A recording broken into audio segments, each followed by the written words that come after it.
So you got to dig a little deeper. Yeah, man. You got to get to the root cause. And then we got down to the Brad standard. That's where it all started. Brad, man. Shout out to Brad, man. Hope you're doing well, Brad. I hope Brad is doing well. Last time I checked, I seen his truck at that same establishment. But oh dang! I hope Brad is doing well. Maybe he's management now. He should be. You know, Brad has been there for a lot of years, a lot of experience. So I'm not trying to laugh, bro, because I mean, I'm not saying I'm better than anybody because I don't work fast food. Been there, done that. Yeah, for sure. But man, if that's what you're doing and that's providing for your family, bro, absolutely, for sure, man. That's all that matters. Oh, bro. In this situation, I'm the dude with the opinion. My opinion does not matter. It does not matter to you, bro. If you doing what you got to do, man, take care of your family, and you able to support the ones you love and spend time with them, that's all that matters. Are you happy? It's a big one. Okay, so I'm gonna say this, man. Even though we pushing on time, but I'm gonna say, you good though. Life is good in this, you know what I'm saying? Kick back, put the feet up, you know. Hey. But and then eat some pozole. Me and Mariah, it's this series on Netflix called Bad Sport. You should check it out, bro. It's bro. We just talked about me putting the TV down. Okay, so whenever you pick the TV back up, you know, give me a couple of things. I was playing. Bad Sport. It's a series on Netflix where it talks about, it's like a docu-series, but it talks about a different event every single episode. Mm-hmm. And each one is about an hour long. But the one that me and Mariah seen, because I was already watching them, mm-hmm. you know, but Mariah was like, well, I'm going to watch one of your shows with you. So we watched Bad Sport, and it was about cricket happening in South Africa. The dude's name. I don't get that sport, man. Bro, cricket is so confusing. Me and Mariah, I didn't, but Mariah was like, oh, pause the show. We looked up on YouTube how to play cricket.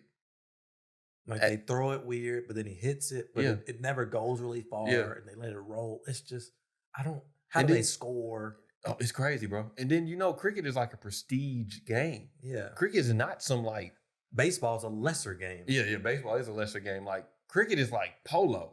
Like it's a prestige game, bro. Like you dress up for this and everything. Like it's bougie. Yeah, it is. It's very bougie, bro.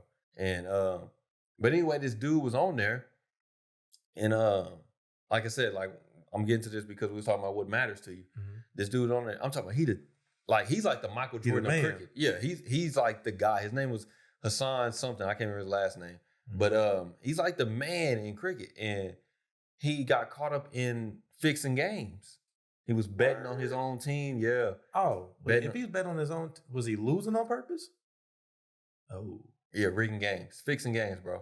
Like this is what I be talking about. Hey, I don't care what y'all say, but I think all professional sports is rigged, bro. But that's just me. Oh, you know, it's too much money involved in those things to not. But UFC. Yeah, nobody comes for the UFC. Yeah, even though Amanda Nunes lost this week, and I was like, yeah. But bro, I'm a baseball guy all day, but I'm like, come on, bro. Like, and people be saying baseball is the most it's like impossible to rig baseball. No, it's not. No, it's not. It can happen. But if you watched it, they show like a few other things where they rigged games, like college basketball got rigged, and a few other things. But anyway, the dude was put onto in the court over there in South Africa. He was put to court, and they was asking why'd you do it? Why'd you do it? You was the man. Like they was talking about Nelson Mandela. It was Nelson Mandela, and then it was Hassan. Like that's how big he was in South Africa. Oh, so this is a black dude? No. And why is he being compared to Nelson Mandela? Did he help with like? No. Listen. The Nelson Mandela was like the man, you know, in South Africa. Yeah, but he did stuff. Yeah. But then Hassan was like, bro, you know, like what did Michael Jordan do? Buy jails? What? Yeah, Michael Jordan owns jails. Are you serious? Yeah. And people still out here buying his shoes? Yeah. And then you know what he said about the kids dying because they was trying to buy his shoes? Forget them kids. He ain't say forget them kids. Yeah, I know. I ain't gonna say what he said. But I love that meme. I use that meme all the time. Yeah, man. But for sure, and that's what I'm saying. Why does Michael Jordan get all this leverage in our culture? I don't know. Exactly. So same with the dude Hassan, like, bro. But that's what I'm saying. Like, all right, he was the man over there, bro. And they was asking like in the court, like, bro, why'd you do it? Why'd you do it? He was like, I love money. He was like, I'm not gonna lie, I like money. So that's what it came down to. Like one of the games, bro, he rigged, and his teammates was supposed to be on board with him, but they jumped ship. Mm-hmm. And he told them after the game, he's like, bro, y'all cost us $20 million. Bro, they wasn't rigging these games for like $10, bro. They was rigging these games for a lot of money. I mean, a lot of money, bro. I would rig some games for 20 million. 20 million. Just give it back to the community a little bit, little kickback. Yeah, like the Dave Chappelle joke about Bill Cosby, man. I'm telling you, man. He saves, man. Yeah, he saves. So that's the thing about it, man, is that it's like, bro, that's what mattered to him. And unfortunately, he got him caught up into some dirty mess. But that's what mattered to him. So what happened to him? Did he go to jail? He didn't go to jail. He didn't do no time at all. And it's unfortunate what happened at the end. He died in a plane crash. So it's unfortunate what happened to him at the end, you know. Yeah. But, you know, it was way to go. Oh. Yeah, it was some conspiracies around that too, but it's like, no, we're not gonna talk about all that. But that's how he went, man. Is the Be Eazy Show after dark. Yeah, I do conspiracy theories. For sure, man. But I was like, nah. So, but that's what it was like, bro. That's what mattered to him. So what we was talking about, like, bro, if you work at that place, like, bro, if that's what matters to you, that should be all that matters at the end of the day. Yeah. I'm not saying I don't want you to be greedy for money or none of that stuff, but at the end of the day, bro, if making a podcast and if that's what matters to you, bro, you go make a podcast. You know what I'm saying? If making good food matters to you, that's what you're gonna do. You're gonna make good food. So no matter what anybody else says, you know what I'm saying? No matter what anybody else says, you're still going to do it. Yeah. Even if, like, when Mariah said, like, bro, your food's salty, I ain't gonna stop cooking. I like cooking. You know what I'm saying? I'm gonna just, okay. Yeah, boom, you're right, it was salty. I'm gonna figure it out next time and I'm gonna get back to it. Yeah. But your opinion is not gonna stop me from doing it. Brad's opinion stopped me from doing it, or other people's opinion. It was other people's opinion on Brad. It was other people's opinion on Brad that stopped me from doing what I was doing. You know what I'm saying? So if it matters to you, bro, you gonna push through. You gonna get to wherever your standard is in life, whatever that is, whatever your, you know, and whatever matters or whatever you think perfection. You gonna get to that if that matters to you. But if it don't matter enough, and you worried about the, like, if other people's opinion in your life matters to you, you focus on the wrong things. You know what I'm saying? Like, we can focus on wrong things in our life. Like the dude's case, they getting kicked out of cricket. Too much money mattered to you. So it messed up for him in that situation. Whole thing. And I was hurt. And man, the reason why I was hurt, you know, and I ain't gonna get on here and plead my case, but you know, me and Mario grew up like real close. Like birthdays is close, and he lived right around the corner. Used to come over for like Christmas, Thanksgiving, all that type of stuff, have dinner with us. And he was real close to us. Well, I think it was third grade, man. Third grade. Mario got held back.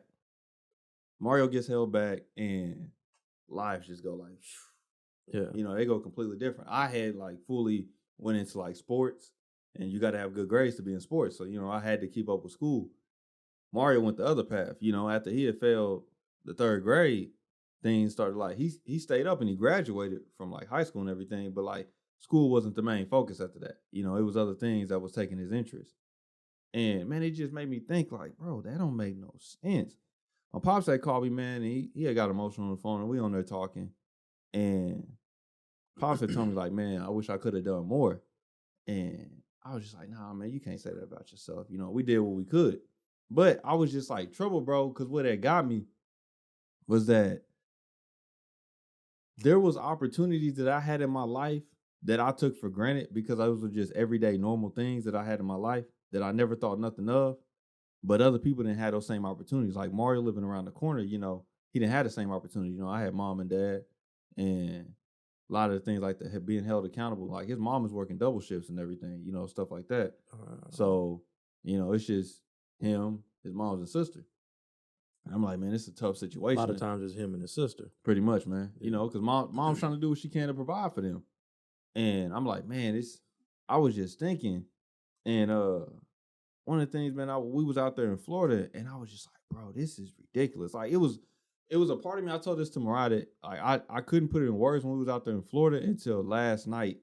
No, not last night. When we was at church. And I was telling Mariah, it's weird because on one side of me, bro, like, I'm grateful of the situation that I'm in. You know what I'm saying? And on the other side, bro, I feel bad for being grateful for the situation that I'm in. You know what I'm saying?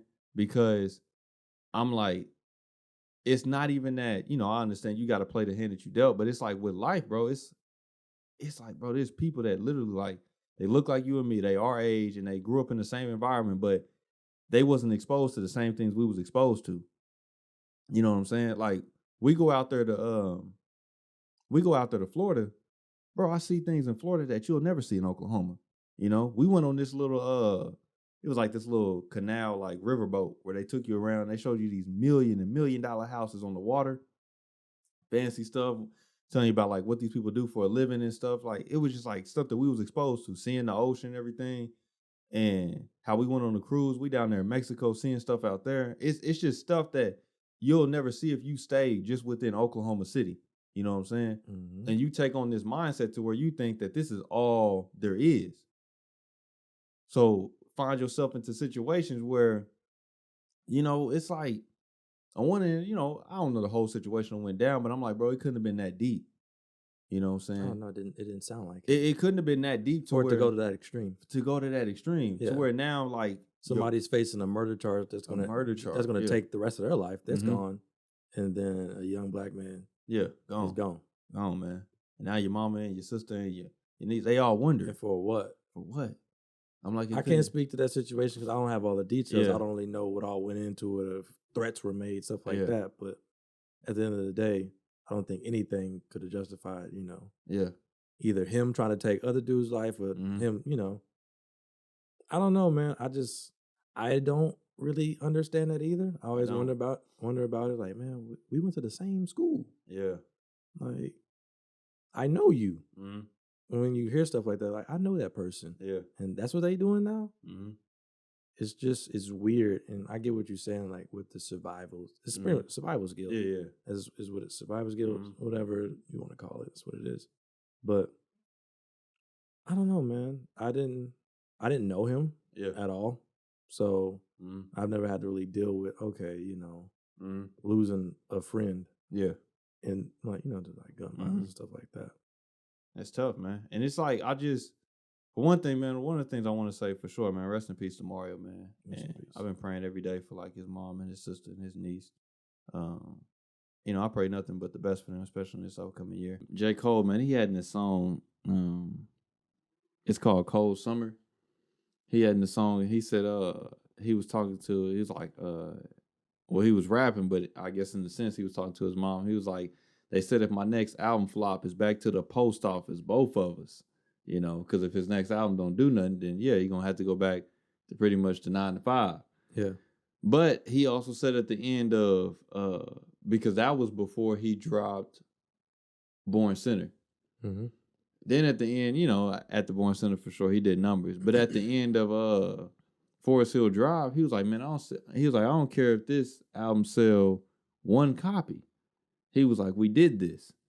And I feel him on that. And it's just like the thing that gets in my head, you know, okay, in one sense you did say, hey, man, if this joint flop, can you make that album and that joint flop and you go back to working at 9 to 5 and still be pleased with what you did? You know what I'm saying? Or it's like, on the other end too, I'm thinking like when you said that, I'm thinking like, man, can I do this? And money, like if money comes or money doesn't, can I still put it in my head that I still did a good job at doing it? You know, because I do feel you like that is America that's in us that makes us think that we have to be the top of the top. And if we not, like, it's like, what are we doing? Or even if we are the top of the top, but we not making money within doing with New Edition. If you watched a documentary that they had when they came back from their tour, they had no money. Yeah. So people would define their success as, you know, bro, like y'all didn't make any money when y'all came back, so obviously your career was a bust. No, man, we made great music. Now, unfortunately, I understand we didn't get to own our masters and we're doing it, but we made great music. So is it so much to the fact that it's like, bro, like, you know, I had to define myself on success because I didn't make the money, but I had passion while doing it? Or it's just like, bro, you know, you should have had passion on getting the money. And I'm like, nah, I don't like that idea. I don't either. It drives me insane. I like the sense of passion for doing it because this is what I want to do. Yeah. You know? And the freedom of just being able to create whatever you want with no pressure. And bro, that does... And not worried about other people seeing stuff. Because I'm not going to lie to you, bro. I be feeling pressure about it. Because I be seeing you post stuff on Instagram all the time. I'm like, I don't post nothing. Mm-hmm. And I was just like, man, I just had to get out of my head. Like, I don't really care. Yeah. I'll post when I get ready. Mm-hmm. Because it is what it is. What I'm trying to create, it isn't just something I can just throw together, you know. Mm-hmm. This isn't something where I can just make overnight or in a couple of hours. It's something that takes a lot of work and I put a lot of thought into it.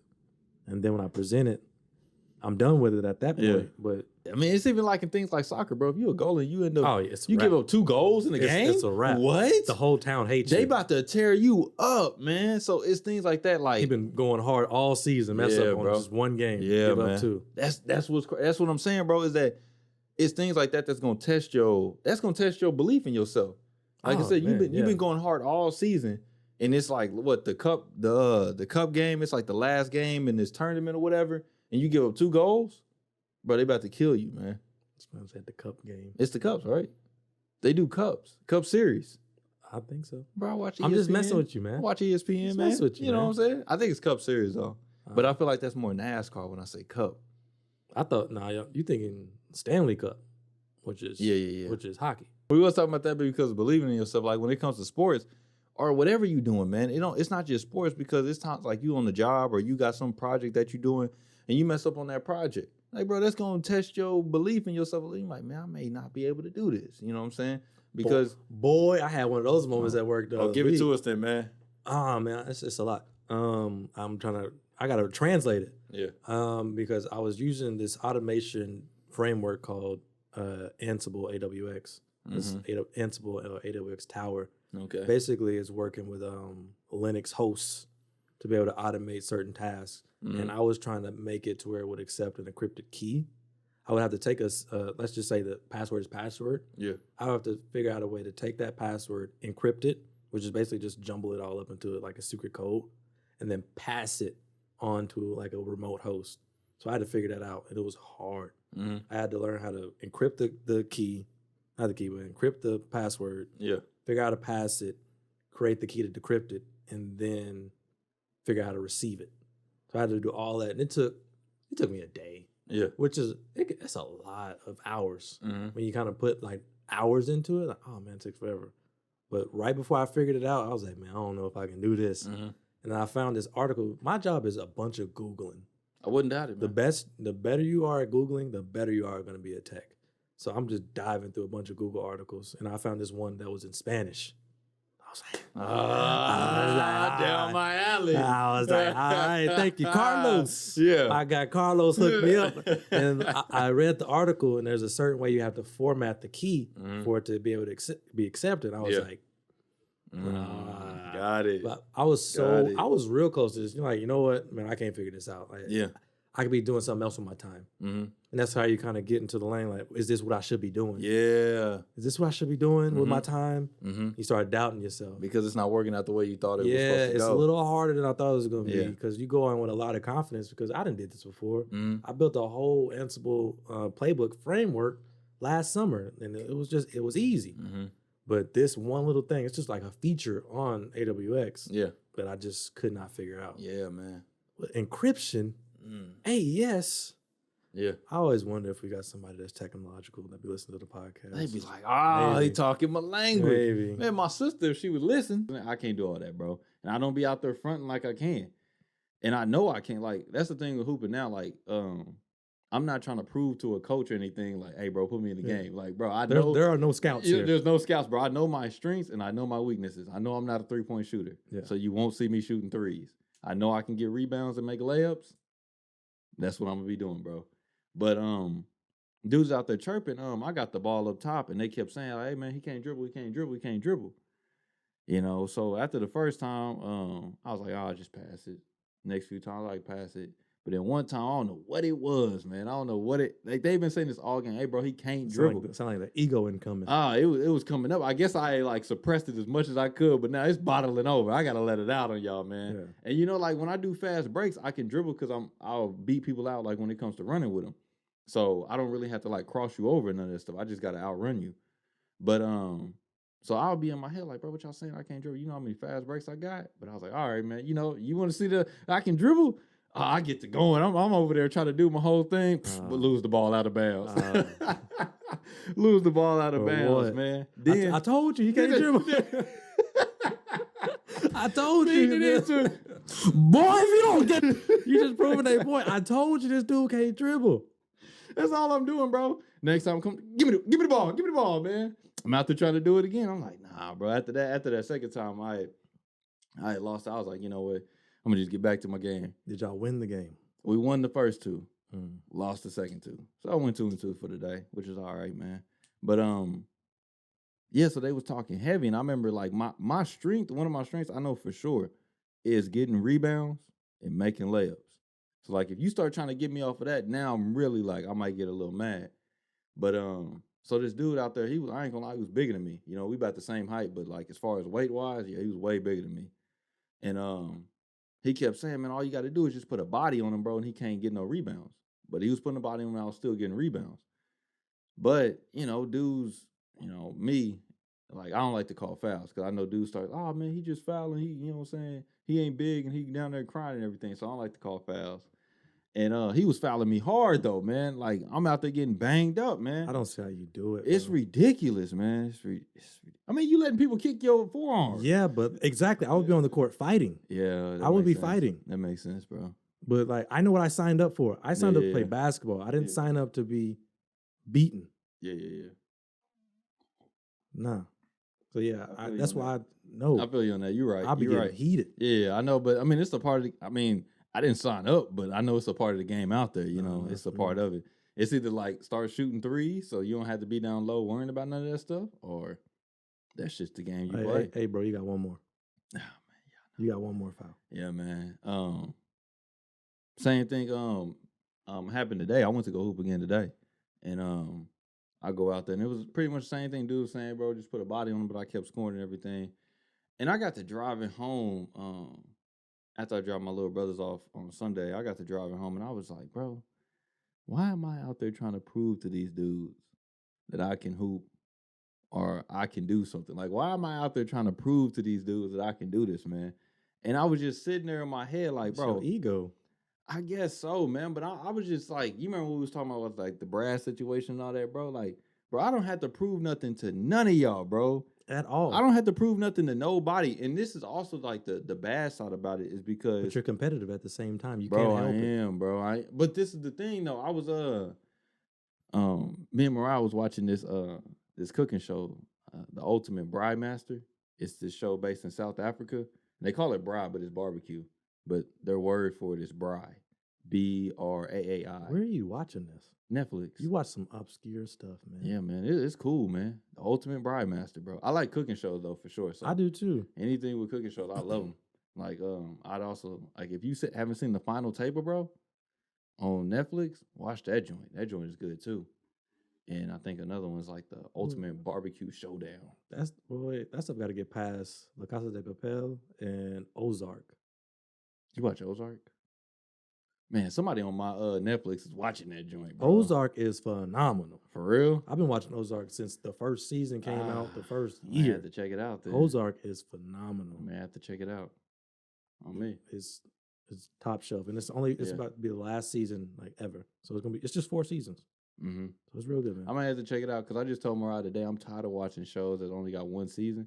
Because we just got done watching Watchmen on HBO. And Watchmen on HBO is only 1 season. Like forever? Well, at least that one canceled? Nah, I don't know. I think it's because the story ended. Like that was the end of the story. It was only because they was trying to make a. You don't like closure? No, I do, bro. But I'm just like, dang, I really like that show, and now it's over. You know what I'm saying? Like my cooking show. I'm like, dang, I really like that, but now it's over. You know what I'm saying? Yeah. So that's just what be getting me. But yeah, man. Yeah, I get it that you're saying that. Okay, I don't have anything to prove to these people. Yeah. And it seemed like you was riding home heated still. I was heated, bro. You still mad? It's heated. And then don't tell me I can't dribble. I know what I can and can't do. But you can. You know what I'm saying? You can't dribble. I know what I can and can't do, man. You can't dribble. You know, so just stick to what you know. Yeah, man, that's true. That's like Tim Duncan when he was hooping. He's fundamentals. That man didn't change anything. He didn't care about what anybody said. He's boring to watch. All they got to do is hold up his rings. That's it. 5 of them. That man didn't even change his facial expressions, man. It was boring the whole time. But hey, for sure, like you said. But this is what I was gonna say. the negative side about it. Oh, hold on. I didn't even get to finish. I was going to tell you the story about the Ultimate Bride Master. We was going to talk about shows and stuff. Yeah. But, What they so cooking? on there, What it was, they cooking? I mean, all types of stuff, bro. We just seen this one, they had a fish competition. You know, cooking fish on, like, bro, when they say bride, bro. Fire? Yes. This is like they making their own fire and everything. They also had to do this one. They cooked a pizza inside of a anteater's home. That's dope. Yeah, bro, it was crazy. Like they got these molds that they own little form. oven. It's a pizza oven. Yeah, bro. It was crazy. They had to put like a little gross, but now they put like it is gross. I mean, when you think about it, but they put like stuff to protect it. Yeah, like they put like this little piece of metal on the top and everything, so no dirt will fall on it. And then they put like a little stand in there so you could like set the stuff on top. Wait, of there. hold on.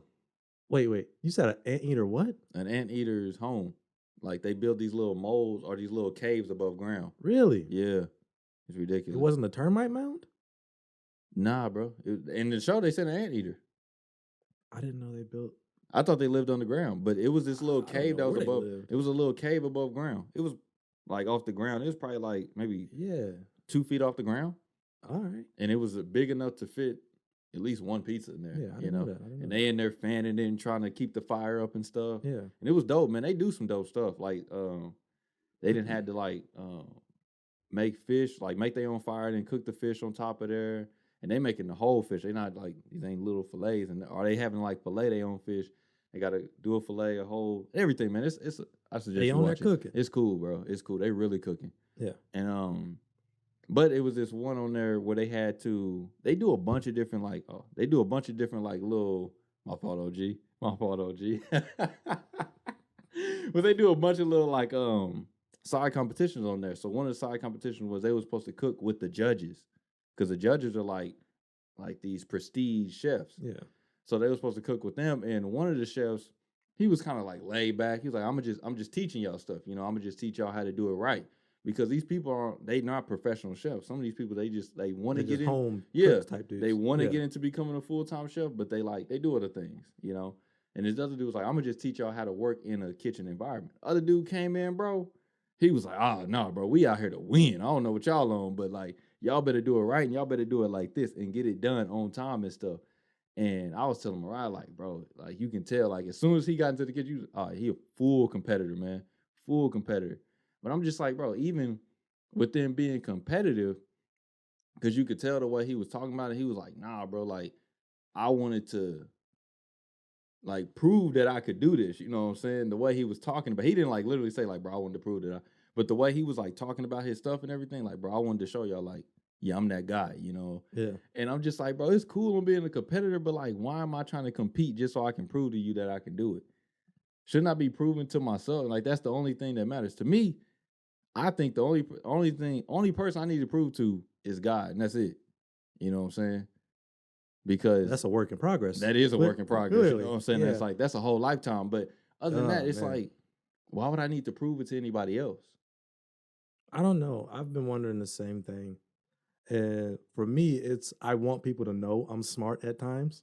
Like, yeah, I'm smart. And I have a bad problem if I don't think you're smart, I kind of write you off a little bit. Yeah. It's not right, but this person's not smart. Like, I don't have time to explain stuff to you. Seeing eye to eye with me, man. Exactly. Not here to be your teacher. It's a lot of stuff. Yeah. For me, I guess I've kind of battled with narcissism at times. And I think that's anybody. Yeah. Especially in this digital age. Mm-hmm. But yeah, for me, it's in my terms of I want to prove I'm smart. Mm-hmm. I'm smart and I'm smarter than you. Mm-hmm. And that's what maybe it's from school, and I'm very competitive at the same time. Mm-hmm. I've always wanted to be the person that's getting the best grade, the best this, the best that. Yeah. But then you eventually realize I'm sounding like Romy. Yeah. But eventually you get humbled, just like you with the thinking you about to dribble, and it's gone, and losing the ball. And then you kind of gotta roll back the sleeves, and see like why am I doing this? Yeah, that's a very American thing. But it is an American thing. Other cultures, people are staying at home with their parents for their whole lives, pretty much, and then they take the house when their parents pass. Bro, it's like that. Like when we go to Florida, it ain't I ain't gonna say all of Mariah's family, but some of them, bro, they like grown with kids, living with their parents. And it's no big deal. And it's no big deal. This ain't all of them because, you know, some of them that took on that American culture. Like, I'm out of here, bro. Yeah. You know, doing my own thing. But some of them is like, they still grown. And then it was even like, before I met Mariah, they was like, bro, she could have stayed here until she graduated pharmacy school and left. Yeah. I'm not saying that my parents kicked me. I don't know. I can still be at the crib with the parents. My parents was edging it a little, like, you know, you may want to stretch your arms a little. Like, no, Mom, I'm good here. Yeah. What's for dinner? Yeah, what's for dinner? You know, I like it. I like it here, man. Yeah. You know, bills are paid. Food is always. I like it here, man. Boy, you know, bills. Oh my goodness, bills. Yeah. They don't stop. They don't stop, man. With that gas they bill. Got the nerve, bro. They got the nerve to just say, "Hey, it's coming." We took it. Oh, it's gone. Like, my goodness, man. Here's your invoice for next month. Yeah. Get ready for it because we coming again, man. It just don't stop. And that's the thing about it is that that's what's crazy. And I'm saying this in the sense of like, bro, you got time because like just think about what you prioritizing, bro. You prioritizing money and the grind so much that you can't even focus on other things. You know, it's swaying your whole focus about even trying to do a different project because this is what's making the money. I'm gonna keep grinding and going at this, you know what I'm saying, the whole way. And it's like you can't even stretch, and like that's what I'm saying. The long-term goal is for I want to make documentaries. Yeah. I want to be able to write books. I want to help other people write books, make documentaries, start podcasts, and do content and everything. But even that, like now that you brought up the Spanish culture, it's never too late to like start prioritizing your family and stuff like that. Because like we begin with, we were like, business. Yeah, we talking about. It's never too late to get into that business. Start that business. It's never too late. Clean the ocean. Yeah, it's never too late to start having some family time. That's to like true. Coming back together. Yeah, that's true. All my kids are grown now. They might even live in different states, but it's never too late. Like, that's okay, let's schedule this time, this day. We're gonna all come together and like do something as a family. Mm-hmm. Or if you want to pursue other things, like, oh, I just want to go outside. It's never too late to just, take a break and just go outside. Man, see, that's why I'm trying to go to Spain. I'm dropping content. Y'all don't understand. I love Spain. That's bro, when I seen that video, I was like, bro, that's beautiful. I was thinking about it in my head, like, I should have looked up, but, you know what I'm saying, I was doing other things. What? But how we could connect it so they could hear the audio. But, we'll work with what we got. Well, bro, but, you could have, We'll talk after. We'll work with what we got right now. But no. That is true. That is true. Like when it comes to prioritizing, it's everything. Like, bro, you have time to get back in shape. That's a big one. You have time, bro, to start reading those books. I be pressuring myself, bro, when it comes to books. Is that like I start reading a book and I'm like, dang, I gotta read another book because I gotta know all this information. Really? And I'm like, yeah, bro. Like I think it's different when you're reading fiction. Because you want to finish that story. I'm just enjoying the ride. You want to finish that story, yeah. And I'm picking up little gems on how like writers write and like kind of like put together a story. But I'm just enjoying the ride. Yeah, man. Just enjoying these stories, and then kind of like sprinkle in like some philosophy now and then. Man, philosophy is hard to read, man. It's very hard to read. I wouldn't doubt it, man. But I like to sprinkle that in every now and again between all the fiction and stuff. It's nice, man. Like read a book. Not that it was too hard, it just wasn't working out in the time frame that I wanted it to work out. You know what I'm saying? Because, bro, everything is not, bro, I'm not going to lie. I don't see everything in my life as a long-term investment. You know what I'm saying? When I really should be thinking all long-term investments all the time. But I do have something in my head that wants to make it big right now. You know what I'm saying? Not big like famous and everything, but you want to make. You be wanting to make it big. No, like that last clip, you was like, bro, it should have been at 10,000. Oh, it should have hit. It should have been a big hitter. I'll be happy with 100. Yeah, but it should have been a big hitter, man. Should have been a big hitter. Eventually. Yeah, but eventually the ones we just throwing out there is going to be the ones that pop. Yeah, man. And the ones we're watching, I was looking at it like, okay, like you never can just sit and watch a tree grow. Mm-hmm. It's when you walk away from it, you come back. Now it's the tree that the tree like in the backyard. Yeah. But if you're just sitting there watching it, that tree's not doing anything at all. So that's where I'm like, hey, bro, just take a break for a second. Yeah. And then come back. And then you'll see like, oh, yeah, it's actually doing numbers. Mm-hmm. The 30% per se. Yeah, man.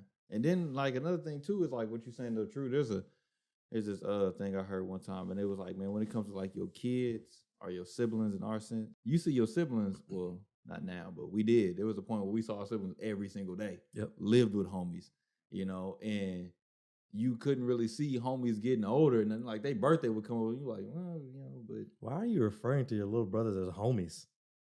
My fault. What am I saying? My brothers? Yeah. Oh man. I live with homie. Like it's a roommate or a cellmate. Hey, man, the way we was jammed in that room growing up. Oh yeah, I remember. I remember seeing it. Oh my goodness, man. Yeah. But you got to make do when you got a lot of siblings. Yeah. But I can't relate. Just me and my brother. But that's what I'm saying. You see your siblings grow up every single day. So it's like you see them every single day. So it's hard to see them getting older and becoming better and improving at this stuff. Yeah. Prime example, yesterday, bro, I go hoop with my little brothers and my pops. Well, pops didn't hoop, but pops got a membership at the Y now. So I go up there yesterday and we up there hooping all together. And when I first showed up, I showed up kind of late because I had church that morning. But when I get up there, my youngest little brother, he already running the game. Mm-hmm. And when I show up, man, they had just passed him the ball and he hits a 3-pointer. I'm just thinking like, what? And it wasn't like, when you little, the way you shoot the ball, you just kind of like put all your effort just to get it up, but it wasn't like that, bro. It was like he actually had some strength in his arm to put a good form on the ball and shoot it. And I'm sitting there like, when I seen it, I was like, what? And then Pops came over, he's like, yeah, he been shooting all day. Okay. And then he went over there and he was guarding some dude. And, when I took them before growing up, now, one thing I was telling Mariah, though, when I go hoop with them, it is grown men. It's like they older than me out there. Yeah. So it's different, like trying to put a body on a grown man when you in middle school. Yeah. But he was guarding a dude that was his age, bro, and he didn't back down instead of just letting this dude run over him. Why would he? He's been guarding grown men. And that makes sense. Like y'all little boys out here. Yeah. Literally. But I'm just sitting there. I was looking at it. I was like, bro, this is wild, man. I was telling Mariah, this is wild. Like my other little brother, he come over there. What's up, bro? I was looking at him like, and it just blows my mind sometimes. Like, bro, y'all getting older, bro. Yeah, and like they're growing every day. Yeah, every single day. Bro, I saw your little brother on Saturday. I was like, he wasn't taller than me the last time I saw him. Nah, homies is getting older, bro. It's crazy. You know what I'm saying? But it's something like what you were saying, like with the tree. If I sit there and look at y'all all the time, it's like it's hard for me to see that y'all getting older and getting bigger. And then like I move out. And then I see y'all like maybe once a week, twice a week, or maybe once every other week. I'm like, dang. Like y'all, what you trying to do? What's going on, man? You trying to get big on me now? Yeah. So it's just things like that. And it's the same thing. Like, I had to look back at like the old episodes and stuff. I'm like, dang.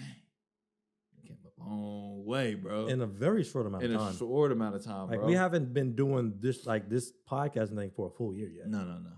Not at all. With you coming on, bro, I don't think it's like May, right? I don't think you came on to it was like May. It was like the week after your wedding. It was the week before. Was it? No, it was like a few weeks before we got married I think it was like a few weeks before we got married. So it was like because we didn't post those though. That's true. But we did post one of them. I think because the first episode that I recorded was in April. Yeah. But that was just me. Yeah. And then you came on probably like after we. So it was probably like May, early June. Let's say May. Yeah, so and that's so like you said in that short amount of time, but like if I'm every single day, bro, I'm editing episodes for the podcast, like reels and stuff. And I'm always looking into like the YouTube and stuff like that. So I'm every single day, I'm just looking at the podcast, looking at it. And it's until you step back and you go do something else, like, dang. Like, even if the subscriber count ain't going up, bro, like, we done came a long way. Like, it's a lot of gems and stuff. You know what I'm saying? That's how I felt like when I had signed on to it. I was like, oh, we hit 1,000 views. Yeah. I said, like, I've been knew that. We've been hit that already. I was just happy to see, like, 1,000 views? Cool. Mm-hmm. Like, man, I want 10 million. Well, I do too, man. It's just, 1,000's pretty cool too. Yeah, man. No doubt, man. No doubt. Yeah, it's just nice to figure all that stuff out and see it. Man, it's just God, man. This is God's work and allowing me to connect with people that will help me reach my goals and dreams. So, more the merrier, you feel me? Yeah, for sure, man. How did this even become a dream that we're going for the Paralympics? Like, how did this even come about? As soon as I realized like what I was capable of, like a couple of years ago with football. Yeah. So for all those that don't know, I'm a single leg amputee below the knee, and want to say 3.5 years ago, I was involved in a train accident, caused me to lose my leg.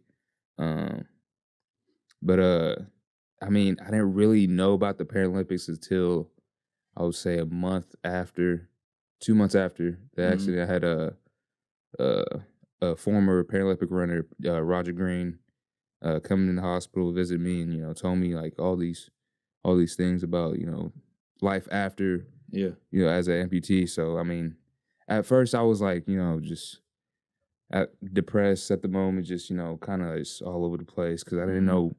I was just really just worried about like how am I gonna move on? Like, what age were you? 19. Yeah. No, I think 20. Yeah. 19 or 20, honestly. Yeah, man. But I mean, I didn't grow into that until I got my blade, which that week I got my blade, I ran in my first race at the Denver Games. So for those who don't know, because I don't, what is a blade? What is that? Basically like for amputees, like it's a running blade, so it basically gives you more. It's more of a spring. I mean, instead of like a regular leg like you have here, where it has a socket, a pylon, and the foot itself. It's carbon fiber, just all in one. So it's just like one blade that helps. I mean, basically just more for sprinters and runners itself in the track. So you don't have to worry about like just with this foot. I can run in this. I've ran in this, practice football in this, but it's a lot harder. There's more technicalities you have to work with. But with the blade, it just springs you forward without any effort. So yeah. I didn't know that. Yeah. I've seen them before, but I didn't know that. Yeah, they come in like different shapes, sizes. Like the one I have is more of a J shape. Yeah. So it's mainly used for like, I would say sprinters and long jumpers, I would say. Yeah. But I mean, there's ones that CJ or C shaped for long distance. Yeah. Might not give you much of a spring, but it helps for the longevity of that run that they're running in. Whoever's using it. Yes, sir. So man, take us like when you say this whole thing, take us to before. What was the whole vision, the way you seen your life going before this accident ever occurred and changed the outcome of the way you seen things going? I'm gonna just go ahead and just talk about time in the hospital until then. So I was in a hospital, hospitalized for like 1.5 months, 2 months. That time in the hospital, like I said, it was just, I mean, I love the how much support and love I got from people that honestly I didn't even know like really knew me like that. Like just people showing up in my room. I mean, tons of emotions just like all over the place. But it was a tough time, bro. Just kind of wrapping my head around like, yo, this is life now. This is what it is. Like, ain't no going back, changing it. Like after once the doctor said like, I think it was a week after they said they found the foot, but it was like already too late for that. And I was just trying to grasp like, what do I need to do? Like, and I had,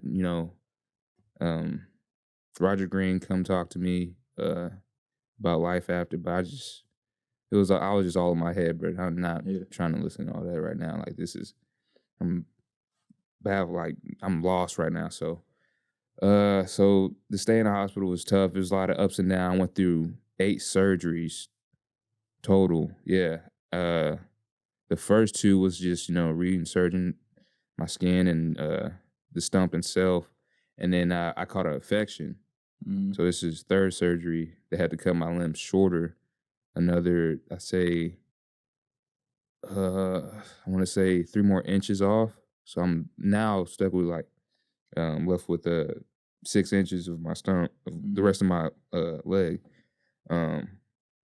So after that, I go through another 5 surgeries, and I get out the hospital. I'm having a lot of phantom pain, a lot of just pain itself, just with my leg. I had a staying home. Well, not staying home, but a home nurse come visit me like every other day, just to check on me, make sure I'm taking my medication, make sure the stump is clean itself. Trying to make sure there's like we're not trying to catch another infection just to cut my limb shorter. After that, I'm like, still in bed, like not really moving a lot. So I'm like, go back. Like I didn't really get out the bed, go back in the hospital. I didn't really get out the bed until like 3 weeks after like staying in the hospital. I didn't use the restroom, like nothing. The first 2 weeks was a blur. I don't remember nothing. They said, my mom said I held like a baby at the time, a friend's baby. Not even, I'm like, I don't want no baby. What you mean I held a baby? Y'all let me do this? Held a baby, just talked with the coaches and teammates, don't remember nothing. Yeah. And it's because of all the drugs that I was on at the time. So I didn't use the restroom. This is weird. I didn't end up using the restroom until like 3.5 weeks staying in the hospital. I'm like, man, like I ain't gotta go yet. Like, what's going on? Like, it's a day, you know what I'm saying? Well, my thinking, like, it's like a week on past, I ain't get up to use the restroom or nothing. What's going on? So, I get to use, like, that's my first time getting up, on some crunches. This is like, it felt like I was fighting for my life, just trying to get up and get out of bed. I'm like, man. And then, nurses come check on me, make sure, trying to get me up, moving around on crunches. Probably get up like 3-4 times while I'm in the hospital. Yeah. But that was the whole process of that. But at the house, I was with some roommates. I was staying with roommates at the time. In college, right? In college, yeah. I might leave some stuff out. Yeah. No, you good. You good. You flow. Yeah. Okay. Yeah, so I'm staying with roommates. I have I'm blessed to be like that. I was around some good, good people, man. This is, I was staying with this group for like 2 years prior to the accident, but good dudes, man. My brothers to this day. Yeah, man. They made sure, I was up on my medication, make sure I was up to date on things, helped me, with going to the bathroom, showers, bring me food, like good. I mean, just, anything I needed, they were there for me for sure. Yeah. So, I mean, same with my mom. She was there the whole time I was in the hospital. And after, coming every other day, checking on me, make sure, I'm good. But yeah, that whole process, I mean, it's like, I'll say a month later, this is around end of December. And, I had a coach come to the house, talk to me, just one of probably the closest coach I've been around. Like he's definitely put me on a lot of game. Like I look at him as a father figure. And that's how I look at most of my coaches, as father figures, because I never had that in my life. Like growing up, no dad, just moms, breaking the back, working overtime, double shifts, growing up, providing for me and my sister. So, having that, like, that's what football brought to me, was like one father figure from the coaches and a brotherhood from players. Two things I didn't have in my life that like was kind of big to me, like, for that. So, so he came to the house, was like, he saw a video of a little girl, amputee, single leg amputee, doing gymnastics. He was like, look at this little girl, like, she's on the beam, I think it's like what they call the balance beam. Yeah, the balance beam. Yeah. She's, tumbling, like, twisting on that. I'm like it's nothing. Like it's nothing. Like, I mean, she's like 6 years old. Like, I'm like, man, look at that. And he's like, chopping up with me, and he said, "What do you think about what you trying to do after?" I was like, "Man, coach, I really don't know. Like, I'm kind of in the gutter right now. Like, I don't know what I'm thinking. I'm not even thinking about the classes I'm in. I'm basically a part-time student at this point. I'm in 2 online classes, which I ended up failing. Like I didn't even go on there and check them on nothing. Like I was down bad. Like I was just not trying to do nothing, bro.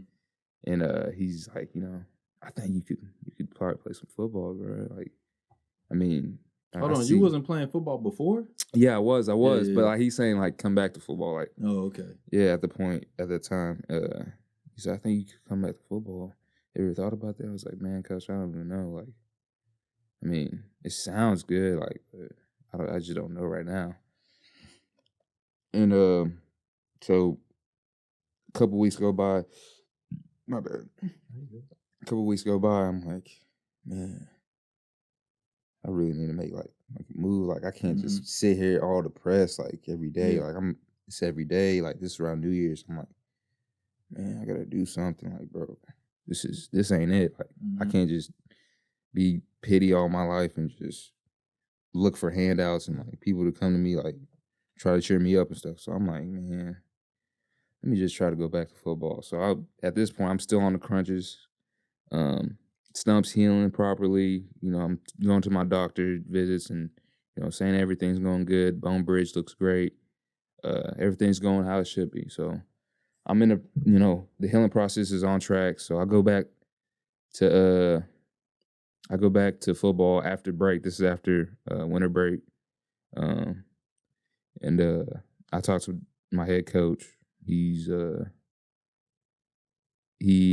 basically tell him, like, like, I'm thinking about coming back to football, like, after, you know, I get my prosthetic, get everything like I need to, you know, be able to play. He was like, hey man, I'm all for you, like, to have you back. You know, I'm pretty sure your teammates would love it. So I was like, yeah, I mean, I appreciate it, coach. And, you know, so I end up going to, you know, start going to workouts. That's one thing I got from like Charlemagne that like years ago, like when he started talking about, you know, he has a point.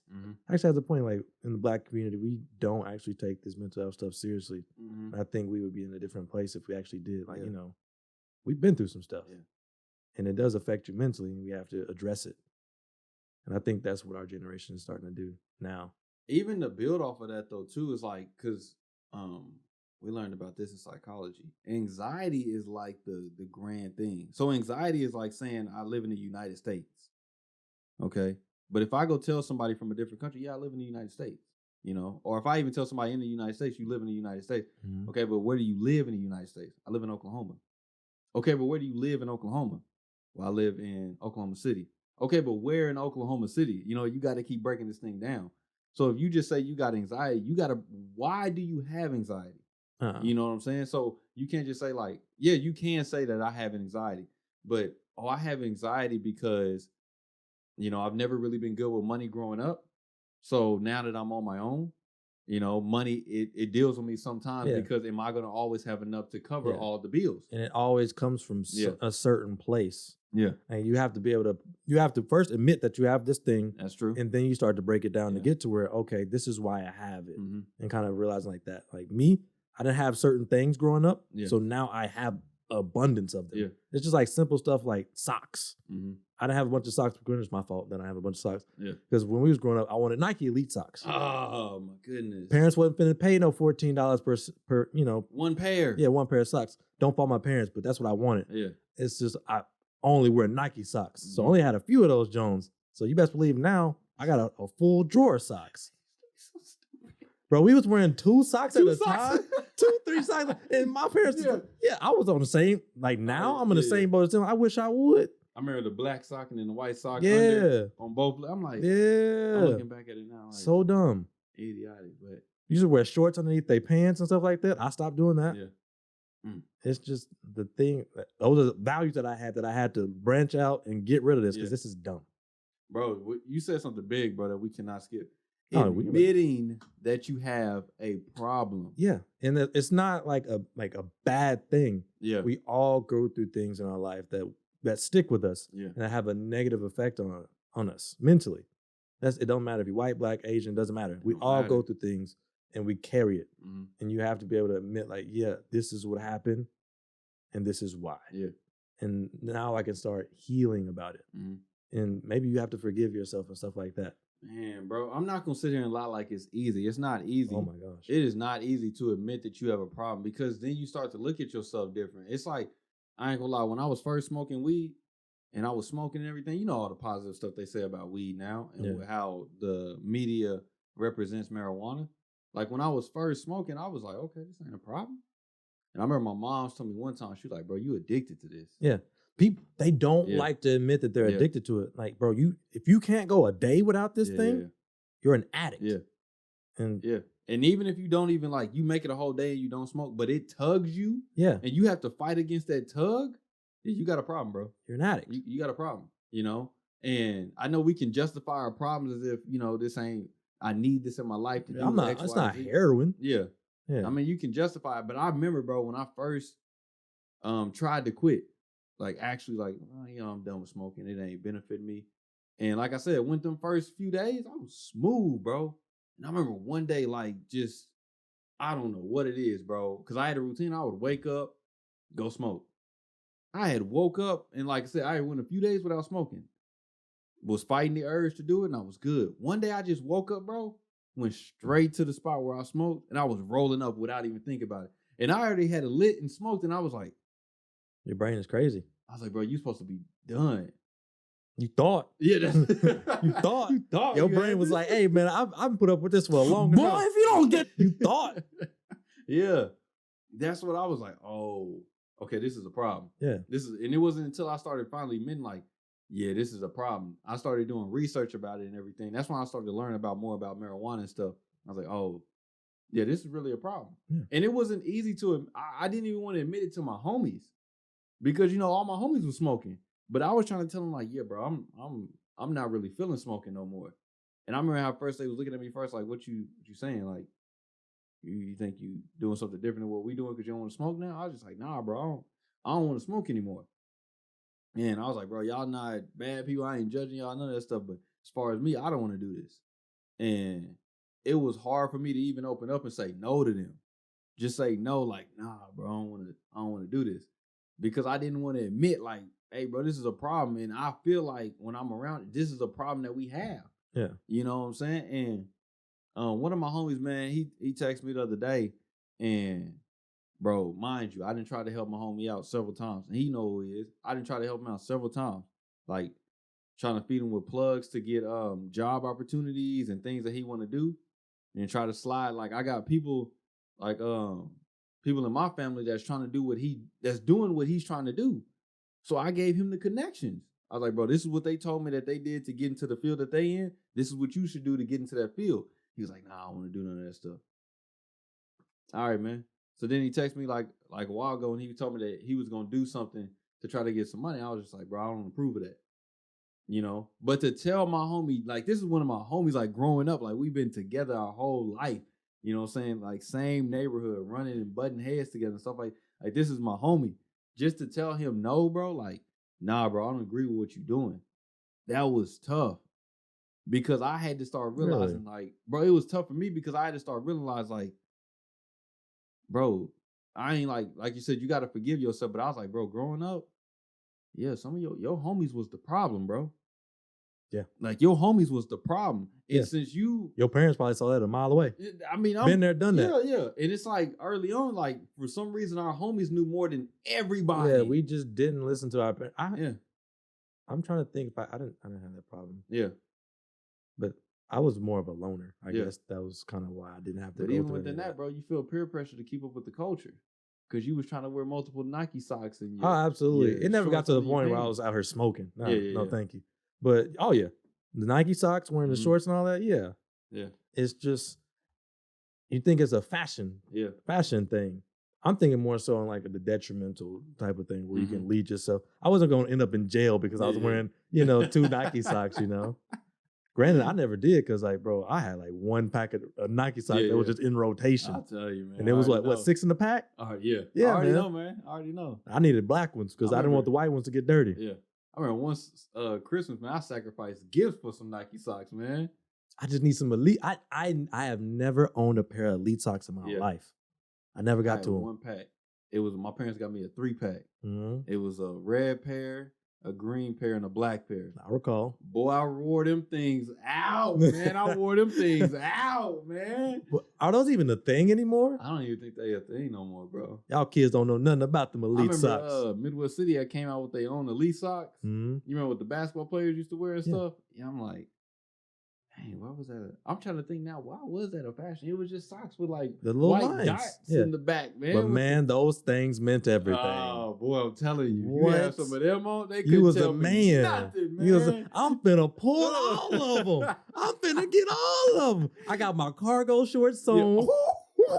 Got the cargo shorts on. The chucks of the Vans. The chucks of the Vans with the elite socks. You know what? I got on 2 pair of elite socks with the flex on them.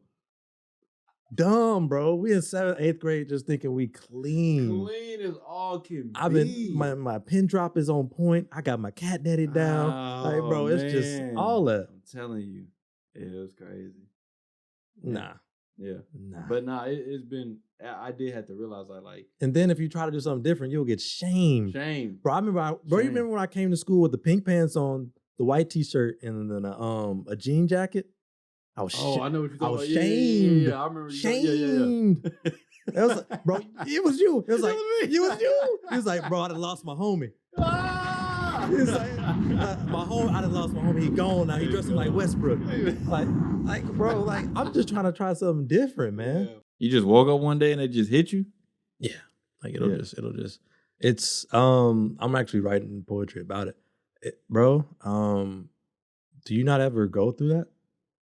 You seem like a very positive person, but like, yeah, for me, it's like this thing that's just in the room that's always there. Mm-hmm. And some days I can kind of get through it and ignore it, and I'm actually in a good space, but it's always there. Yeah. And then some days it just kind of, it just walks up on you and just grabs you, and you just kind of you're going along for the ride. Yeah. And then I'm just kind of like stuck there. Yeah. So yeah, I can't help it. I don't know, man. My thing is not like I used to have that, bro. Like, what's the point of living? What's the point of that? Like, I ain't say what's the point of living. Well, I ain't saying like, I'm just saying like, I ain't saying like that, but I'm just like, what's the point of doing any of this stuff? Yeah. Like I don't get to that point no more. What really gets me is when I overthink stuff and I start to think like, is this what I'm supposed to be doing? Is this worth my time? You know what I'm saying? Instead of like, what's the point of doing any of this stuff, if it really is going to blow up into smoke, Or like they say in the Bible, all flesh is grass, so we just going to go back into the dirt. So it's like, but I'm just, on my end, I always get in my head, I'm thinking like, man, I'm doing all this section, but it's like, what if it amounts to nothing? Nah, that's not for me. Yeah. It's just, I just do all this stuff, and I'm just like, why am I doing this? This is pointless. And it just gets in the mindset of even, let's just put it in the perspective of me writing. For me personally, I want to be recognized as a writer, but I don't want to be known as a writer. So explain that. It doesn't really make any sense at all. That's why I asked you to explain it. I want to be recognized for my talent. I want this to work. I want to be a successful writer. But I don't want to be known. I don't want to go through the perils of having to be known as this person where people expect this from me. I want to be free. And I feel like if I'm writing things and I'm known for it, I'll never be free. Yeah. Does that make sense? I kind of get you there. But I want to be recognized. It's like, I don't know if paradox is the right word. Maybe. I don't know. I would have to look it up a little bit. But it's kind of like a paradox. Like, okay, I want to be recognized for this, but I don't want to be known. Which is kind of like the ironic part of being a writer or an artist sometimes, to where they're not really recognized for their work until they're dead. Is it because you believe you're capable of so much more, or? No, I question things a lot on just the terms of just me being an American in this great country. And in this class that I'm in, bro, I'm very fortunate. It's crazy. I kind of compare it to being like invisible burdens in like a beautiful garden. Yeah. Everything around me is great. Family's great. On my home. Got a good job. But I'm still burdened by my mind of like being, I'll just call it what it is, being depressed. I run away from it, but I just can't get away from it, and it's annoying. So yeah, I battle with that. just trying to figure it all out. Yeah. And that's why I kind of get, man, what's the point of all this? It never gets to the point like, oh, I'm about to, end it. I'd never end it. It's just not me. But it's just like, man, you just kind of stall out. You know? It's like, okay, what's the point of it is. And even if I do write it, I don't put it out. Just like shorts, like I tell you. That's why I be worried about that. Because I tell you, like, bro, I'm going to start putting out shorts. And like, I have shorts on my computer. I just don't put them out. Because I'm just like, man, what's the point? What's the point of it is? That's why I'm always like, admire your ability to just put out content. Because me, I just don't. And it's annoying. Like today, I had to force myself. Like that post I made today, I was supposed to make that post Wednesday. Like I made that quote last week, but I just got hit, and it was just like, you know what, whatever. Because I'm still working out, I'm still training, but like when it comes time for me to do creative stuff, I just do it, and I don't want to put it out. So subconsciously, perhaps maybe I am, not doing it because I don't want to be known. I don't know, but when things are good, things are great. On the lighter side of things, to be all bogged down, I made some cookies from scratch, some brown butter cookies. The mugs is cool. I had never made brown butter before, and that was I think it took way longer than it should have. I made it kind of slow, and next time I think I'm gonna make it a little bit faster, because I think I made it too slow, and it kind of the only gripe I have about these cookies is they're a little greasy, and I think if I would have turned up the heat a little bit more of that I would say water in the butter would have evaporated to where it would have been less. Granted, I should have weighed it more. My one mess up of the whole thing, I have a scale to where it was a recipe in grams. Bro, tell me why I had the scale, but I didn't take the cover off. So I'm just putting stuff on it, bro. And I'm like, bro, I put a whole bag of brown sugar before I realized I had the cover on. So I just kept adding it. I'm like, bro, why is this not 100 grams? I'm like, bro, this isn't right. This is a 2-pound bag. I should already be way past it. Took the cover off. I'm like, the cookies turned out pretty good though. That's what's up, brown butter chocolate chip. It's cool. And then I wrote some poetry that I might put it out tomorrow. That's the goal. I'll be looking towards you. That's why I don't ever tell you no. That's why I'm glad like we have this going, because I don't tell you no because I know I need to do it. I only tell you no if it's like a bad idea. But if it comes to content, putting content out, I'm not telling you no. Yeah. Man, I'm staying with you, man, because when you were saying that, like, you can run away from it, but you can't ever get away from it. You ever think it's like the 8-ounce cup experiment? Have you heard of that? I have not. The 8-ounce cup, where it's like you hold an 8-ounce glass of water, right? You just hold it in your hand, hold it straight out. And at the beginning, you're like, oh, this ain't that bad. I can handle this. Yeah. And then like 5 minutes in, you're like, ooh, it's putting some tension on my arm.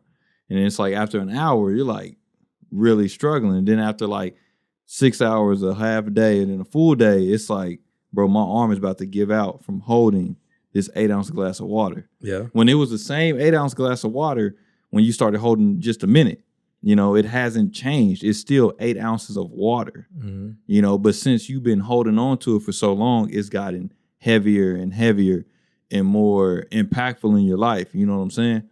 That's why sometimes I always hit myself with, when it comes to me overthinking, like what I told you, my thing is overthinking that this ain't my purpose, and I can really start to overthink that. And I'm like, it's been so many times, bro, where I haven't took action on something that I really enjoyed because I would sit there and think about it like, well, is this my purpose in life?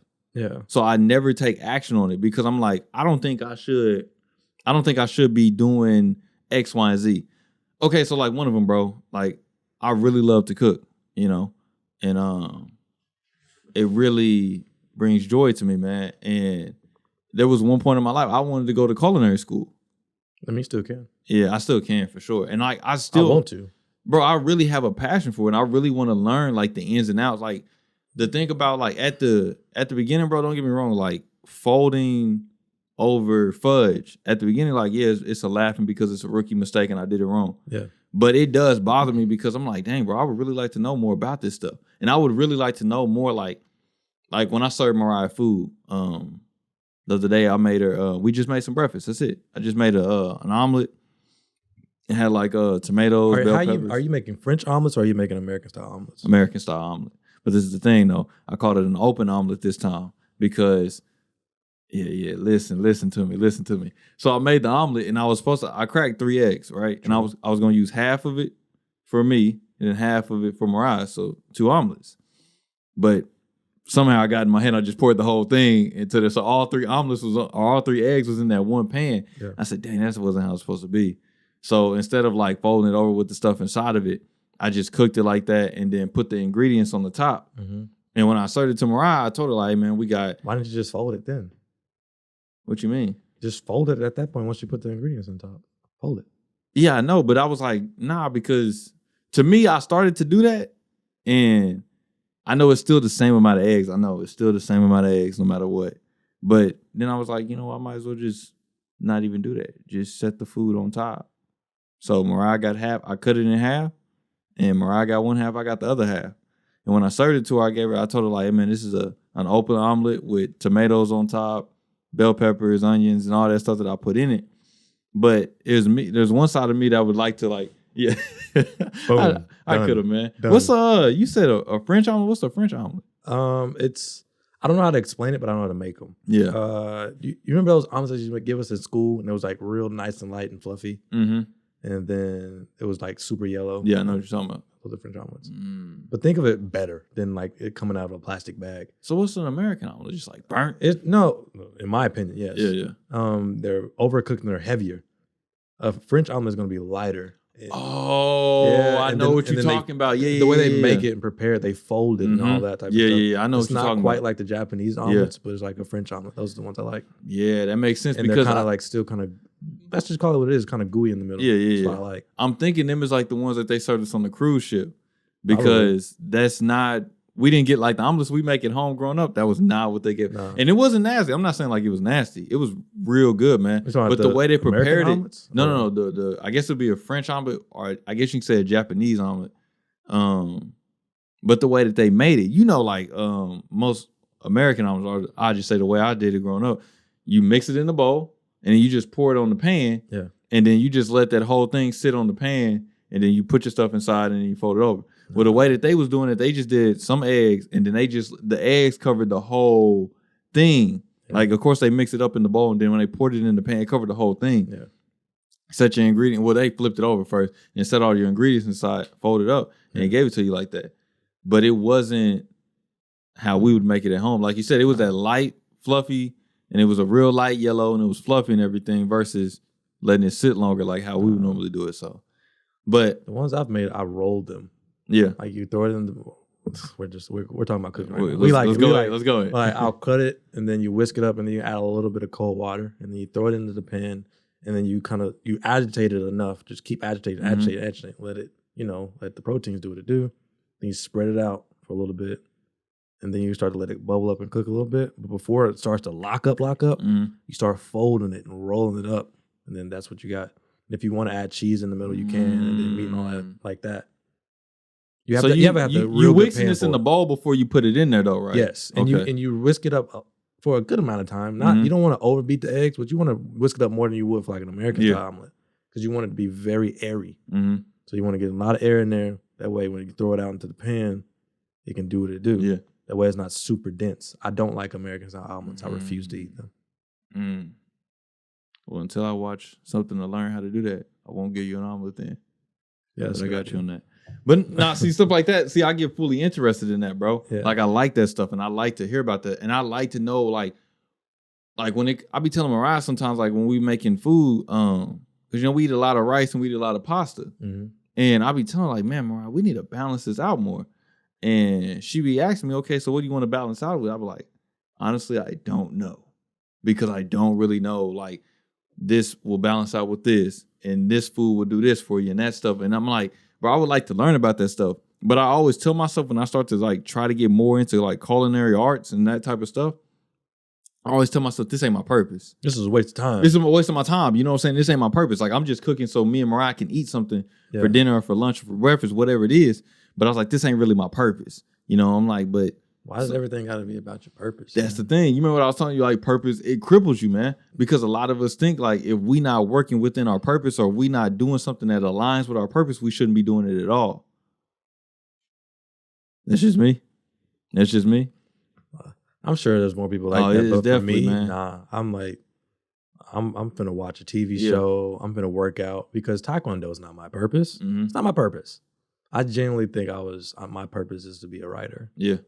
But I'm finna do Taekwondo because I like it. I want to work out because I like it. Yeah. I'm getting covered in tattoos because I like it. Like things like that. These are just things that I like. Yeah. I garden because I like it. I want to learn about all things gardening and be good at it because I like it. So yeah, it doesn't matter about purpose. I just think it's the more experience you have as a human, the better. I feel.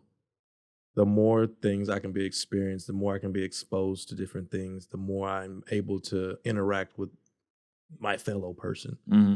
Rather than if you just stayed in your nook and cranny, all I know is filmmaking. All you can talk to is filmmakers. You can't really associate with anybody else. Just like there's some people that all they know is tech and they can't really have a conversation outside of tech. And it's just like, well, you got to broaden your horizons. That makes sense.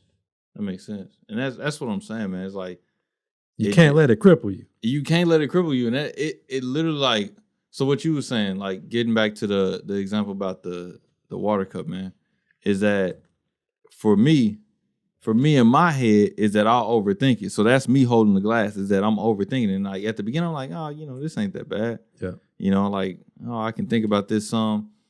And then like after an hour, I'm still thinking about like, bro, should I be doing this? And like, it's been times, bro, like when I look back at my old journals, sometimes I'll read them. And it's me sitting there and like writing out the pros and the cons about doing something versus not doing it. Me like debating, is this what I should be doing in my life or is this not what I should be doing in my life? And it's things that go on for a long time, bro. And I just sit there and think about it. I'm like, man, like, I don't think I should be doing this because it don't align with my purpose. And now I'm overthinking it. And that's what like keeps me, that's why I'm able to like, I never really get to the point to where I'm just like, I don't want to do something like this week. Don't get me wrong. This week, I also should have mentioned that too. But this week, I just got swarmed up with everything that was going on. Like cleaning the house, baby showers going on, seeing the family members, church, things like that. They overswam. And I didn't get to like, because I actually missed the day of posting a video. Because I just got like so overwhelmed with everything that was going on. It just, a lot of things took my time. That's okay. That is okay. But see, I didn't get into the point to where I was just like, does this matter? You know what I'm saying? Or is this my purpose? It wasn't like that. Just times that caught up to me. I had to do some other stuff. Time caught up to me. But adulting. Adulting. Adulting, man, for sure. Home ownership. Oh my gosh. Boy. Home ownership. Does not stop. Man, I'm like, bro, this house always needs something, bro, man. It need all my time, man. Why is that broke now? Yeah. Why is this not working? Oh, bro. Let me go flip the switch. Yeah. Like, bro. It's always something. Man, I heard this thing, man. It was talking. This dude, he was talking about what his pops told him growing up, and he said his pops told him, like, man, there's certain things that you should take very seriously, like when it comes to repairing them or maintaining them. Mm-hmm. It's like your house is one and your car is another. Yeah. But your house is one because, bro, that's where you live. Like, you shouldn't be trying to, like, Jimmy rig that and, like, oh, I can do it. But I'm like, when I heard it, I was like, dang, bro, I hardly, besides maybe the cable man that would come to the house and fix the cable. Mm-hmm. Other than that, I didn't see my pops do everything, bro. And growing up at the time, I thought, like, hey, pops know what he doing. But as I got older, pops told me, like, hey, bro, a lot of that stuff, that was my first time doing that stuff. I'm like, bro, but when I heard that at the time, the dude saying that, I'm like, bro, but this is your house. Like, something go wrong in this joint, you to blame for this. You know what I'm saying? And we ain't got X, Y, and Z because you did it wrong. And I think about that myself sometimes, but I'm just like, I'm sure you had the experience though. Yeah, for sure. Because like when I fixed the toilet, I was like, oh, I can do this. Mm-hmm. But if something goes on with that heat and air, yeah, best believe I'm calling the boys. Oh yeah, for sure. Calling them up. Oh yeah, what's going on? Yeah, I don't know what's going on. With How much is it? Can we reschedule? Yeah. Matter of fact, can you tell me how to do it over the phone? Yeah, all right, I got the red wire in my hand. What am I supposed to do with this one, man? Man, I was thinking, I was like, man, since I was on that, when we was in Votech, I was like, I should have got cool with all the heating and air guys. I should have got cool with all the plumbing guys, bro. I know a few of the mechanics, But I should have got like real cool with them. You know what I'm saying? Even though I don't lay brick no more now, or like I don't do no carpentry work. But I don't know none of them. nah. I don't know any of them. As I say, I could have gotten, hey man, you know, my water messing up or X, Y, Z Yeah, like, messing bro, up. come you know? through. Help me out, through. man. Help me out. So, but now I say that, man, like we was talking about the example is, because I was going to ask you this. When it comes to like the depression, instead of like running away from you, have you ever just thought about like, just like getting lost from it? Like, I don't run away from it. Well, you said it's always chasing you. I'm just going off your words. Oh, here. okay. That's a good point. I misspoke. I guess I'm not running away from it when it catches me. I'm okay. I guess I am. When it hits me, I don't run away from like, oh, I don't, in the sense, I guess, when you say run away, what do you mean? Because when I say when I hear run away, I'm thinking avoiding. Avoiding. That's what I'm thinking of. Nah, I don't like. I don't want it to be with me. I don't want it to even like. No. When I'm happy, I'm happy. But when I'm sad, I'm there. I'm just chilling in it. But who doesn't want to, avoid it? Yeah, when I'm happy, right. It's just this thing that I know is always there, just kind of like chilling. And a lot of I went like 3 weeks just cool, chilling, and then this week just hasn't been. Yeah, it just hasn't been that. And I don't like get upset or mad about it anymore. I'm just kind of all right. This is what it is, and I'm gonna do what I do. And then most times I tend to not talk to people. Like I just want to like, nah, I'm not gonna text you back. Or if I do, I'm not really trying to, because I don't want to be short with people and like, rude. Yeah. I was like, what, let me just take this time and go from there. But yeah, I forgot what you asked me. To be quite honest, what you asked me? Talking about avoiding, like, are you running from your depression? Oh, then yeah, I guess I answered that. No, I don't. I just kind of deal with it. So you embrace it? Yeah. That it's going to be a part? Yeah. Like do you embrace it to where it's going to be a part of your life, or are you embracing it to like, this is a season I'm going to, like, I'm going to get through where I overcome this. Oh, like, yeah. I'm going like to forever, overcome. for good? Yes. I would like for that to happen. But do you think it happens? I don't know, man. I don't know. It's tough to ask at this age. I don't know. It just seems like the more successful I'm getting, the worse it's getting. Yeah. It's weird. I guess that's how the brain works. When there's no problems, your brain and it has idle time, it's going to figure out a problem. Yeah. And then it's just going to create a problem that I can't fix. I can't, because I'm not the type to, let me go get some pills. I'm not finna take medicine for this. I hear you. And like doctors have tried to, when I told them like, yeah, I can't sleep at night. Like I told you that. Like a doctor tried to give me like anti-anxiety and antidepressants because I couldn't sleep. It's crazy. Yeah. I'm not doing that. So it's just I had to figure out my own way to deal with it and manage it, and like I think I'm doing real good at it. Yeah, because before I would be down for a long time. Like I told you before, I wasn't eating. But like now, like I'm still eating. I'm eating good. I'm still working out. I'm doing great. But I just know like okay, yeah, this is just some extra weight I got to carry a little bit. And it's not like, oh, boo-hoo me. I'm good. Like, I still came today and we still recording the podcast. We still get stuff done. But best believe I wanted you to say no today. Because I did not want to do anything. We on the same page. See, this is my brother here, man. I was like, dang, I text you. I was like, I want to pick on. When I text you, I was like, are we still recording at 7? He was like, yeah. I was like, dang it, man. But I had a feeling that was going to be the case. I was like, we both probably want to say no, but we're not going to. Yeah, man. I think that's good though, man. That's the good part about a partnership. You know what I'm saying? Because like we don't want to let one another down. Yeah. You know what I'm saying? I did not want like my mama was telling. I went to their house before. She was like, "Why do you want to record it if you don't want to do it?" I'm like, "Well, mama, we this is what we doing. This is what we doing, man. This is what we doing. Man, this is what we doing. Yeah, I know. Get it done. Yeah, I know, man. Got a headache and all. And then after this, I got to go practice Spanish with my homie down in Peru.